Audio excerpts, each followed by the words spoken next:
We want to now join Nick Mutuma. He's an actor rather, and he's joining us by way of Skype. Nick is an actor here in Kenya, and he's no stranger to our screens here on TV. Nick, thank you so much. It's great to see you on this Friday morning. Thank you for taking time to be here with us. Nick, personally, we've seen you on TikTok now recently, because with the whole COVID-19, people are really trying to stay engaged online. For our viewers at home who might not have seen you on TikTok, TikTok is sort of like a social app where people are posting online silly short videos for challenges. Nick has been doing a lot of that recently. Nick, how is that going? Just the content creation of it. Just like any other industry, I guess the entertainment industry has also been hit with COVID. I mean, things have definitely slowed down, and as an actor and a producer, it means that we've kind of had to, I mean, there's a lot less work. So when there's a lot less work, you know, you start exploring, experimenting with different things here and there. And I mean, that's how I discovered, you know, this fast rising new social media app called TikTok. So, you know, it's just about, you know, having a good time, and, you know, sometimes it's just fun to you know, forget, you know, the elephant in the room that is COVID, and just, you know, make fun videos that will engage your audience. And but Nick, when did you join TikTok? When did you join TikTok? I joined TikTok about 5 days ago, actually. 5 days ago. Yeah. What made you join it? Is it the boredom with right now with the social distancing? I mean, yeah. It's interesting. I joined 5 days ago. I already have like 20K followers, and it just goes to show that people are idle. People just need some form of entertainment. For me, it was, it was boredom, one, because things have definitely slowed down. I mean, we're not working from the office anymore. My team and I are working from this apartment, and the workflow is a lot less. So, you know, what are you going to do with your time? You know, you make TikToks, you know, you work out, you just look for new things, basically. So here's the thing, Nick. You are no stranger to Kenyans. You're an actor, not even just to Kenyans, really, on the African continent. How is COVID-19 affecting your work schedule right now, the shooting of movies, if you had any that was scheduled? What is that looking like on the ground for actors and actresses? Just paint for me an image of how COVID-19 has affected the movie schedule.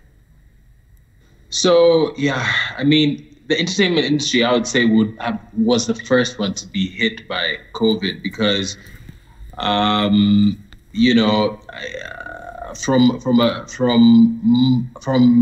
January, I would say, you know, a lot of corporates sort of began becoming a bit skeptical about investing their money, about pumping their money into the entertainment industry. So we've been hit hard. But it has also made us innovative. In fact, like, there's a new series that I'm a part of, a new Sugar, that's online, and we each shot our bit from the house. So, you know, guys are working with these challenges and becoming a bit more innovative, because, you know, you just have to adapt to situations, and I guess that's what we have done. Yeah. So, you know, things like TikTok, things like Instagram. I mean, like, now I would say, you know, there has never been a time that, you know, an entertainer can command an audience like now, because everybody's in the house, you know. So that really also just provides an opportunity for us to sort of build our audience and, you know, and find creative ways of creating content. Because at the end of the day, you know, in as much as there might not be money coming in, you know, you can still build a bigger audience during this time. So for you right now, you're saying this is the best time for actors and actresses, but really even just for entertainers in general, because of the numbers that you command online. Here's the thing, Nick. We just talked to Professor Hamo. He represented comedians, and we talked about how comedians are finding unique and innovative ways to sort of stay afloat. DJ T-Boy, now having online parties. You've really touched a little bit right now on how you are part of a movie that you've had to shoot your part at home. What other innovative ways are we seeing the movie industry, to be specific, sort of trying to adapt to this unique time? For example, will we see movie premieres online the same way right now we're having online parties? Well, you see, the movie industry is a machine that requires so many people. I mean, when you go on a set, even the smallest set will have more than 10 people. You know, you have your sound guy, you have your lighting guy, you have the camera guy. You know, you have the actors. And you know, after that, the movie goes into post-production. Like I would say that for us as an industry, it would be very difficult to sort of adapt to this situation. We don't have the structures to have movie premieres online yet, right? But I'm sure there's somebody out there who's thinking about how that can happen. But you know, in the meantime, I mean, it's only been what, about 6 weeks since COVID hit Kenya, was it? Well, the first case was on 13th of March. Okay. So we're about so about a month. Yes. We're about a month in, and I think everybody's working overtime to kind of figure out exactly how we can survive and thrive in this situation. But what I can say is that, yeah, to lose morale, you know, guys are amped, guys are trying to figure out how we will make a living, you know, with this crisis, because we have to, you know, we have to survive, you know, you just can't give up. So I could not tell you for certain that, hey, at least this is the plan, but I can tell you that guys are thinking overtime. You have series like this one that I'm working on for MTV Sugar, and there'll be a lot more opportunities. But what I can tell content creators, actors, actresses out there is just, you know, to use their limited resources now that they have, you know, use your mobile phone, you know, join TikTok, build your audience online. And, you know, as artists now more than ever, this is, I feel like an artist's job is to make people happy. We have a responsibility, you know, to keep society happy. So, you know, we have to find a way to create content that serves that purpose. Right, Nick, I hear you. Do you think that post-COVID-19, this will sort of change how movies are done, or just the movie industry, just really in a total? Do you think even post-COVID-19, this changes the game? COVID-19 is already a game changer. I mean, I don't know whether you guys have heard of Azia. She just became a star during this COVID time. You know, a Kenyan girl, 19 years old, and, you know, she got discovered on TikTok through a trend, and now she's blowing up. So there'll be a birth of new entertainers. And, you know, it's just, you know, a lot of people are going to either discover or rediscover their talent. You know, a lot of people might decide that they don't want to be a part of this industry. And, you know, people will also learn to work with less, which I think is great, especially in the film industry, because we are always slowed down because people think that you need so many resources to make content. But there's even a young creator called Flacco who shoots these little skits, and, you know, he's on his own, you know, and he plays different characters. So that's him adapting to a situation. And I think we're going to have a lot more of that, a lot more creativity. That's what I really think COVID is going to bring to the table. Nick, here's the thing. At the end of the day, worst case scenario, God forbid, COVID stretches, let's say, even to September.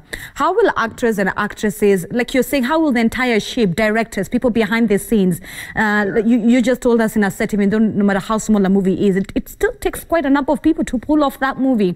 How will you pull off? How will you survive this unique time? You know, to be honest, that's a conversation that I keep having with my peers,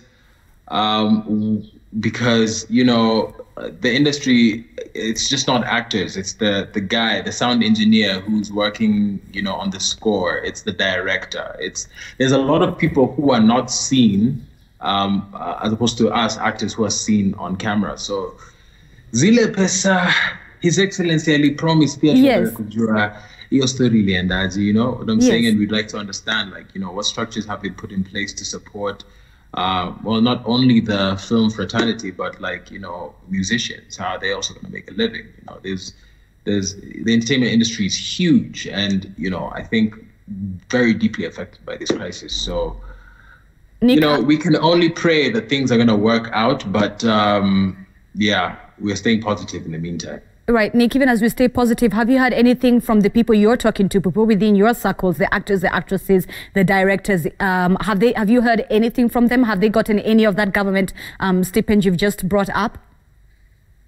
So far, I believe nobody has gotten anything, as far as I know.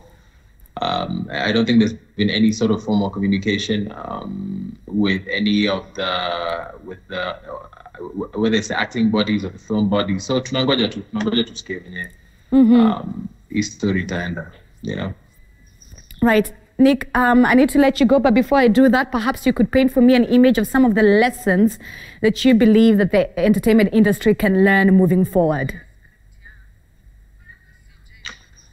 Well, I think, well, as an industry, we definitely need to be, I feel like there's a divide in the film industry, especially. I think we should all unite under one body. That's definitely would speed things up with situations like this where, you know, the president has given a directive, but now nobody knows exactly who to talk to. That's one. But for me, I think the biggest lesson I've learned personally on a personal level is just, you know,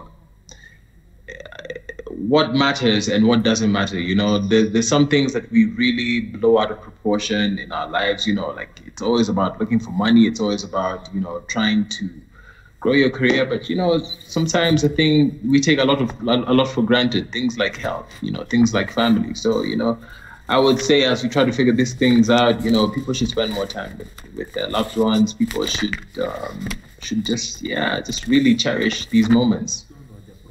Right. Nick, lastly, what's your message to your fans outside there, to Kenyans in general?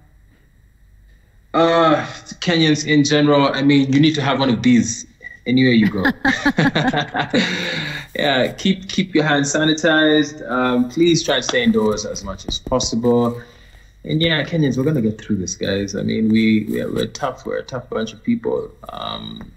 And, you know, just stay positive and just, you know, try to make constructive use of your time, because COVID will definitely go away. We've had a lot more pandemics, well, maybe not in our time, but, you know, when I talk to my parents, they tell me, you know, there have been situations like this in the past, so we will get through this. But will you get through this and become a better person, or are you going to, you know, emerge, you know, worse off? You know, stay off the booze, guys, stay off the drugs, stop wasting time, make use of your time.